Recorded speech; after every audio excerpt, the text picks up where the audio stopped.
വടക്കാഞ്ചേരിയിൽ ഓടുന്ന ട്രെയിനിൽ നിന്നും തെറിച്ചു വീണ യുവാവിന് ഗുരുതര പരിക്ക്. എങ്കക്കാട് റെയിൽവേ ഗേറ്റിന് സമീപത്തായിരുന്നു സംഭവം.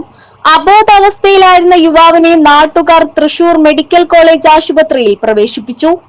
രാവിലെ 9:30യോടെയാണ് യുവാവിനെ അവശനിലയിൽ നാട്ടുകാർ കണ്ടെത്തുന്നത്.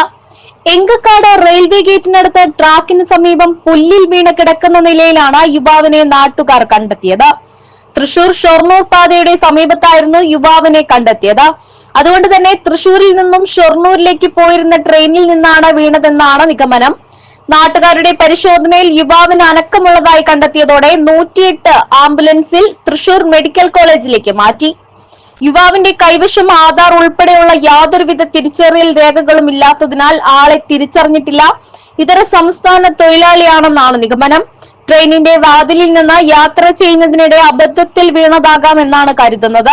വടക്കാഞ്ചേരി പോലീസ് അന്വേഷണം ആരംഭിച്ചു.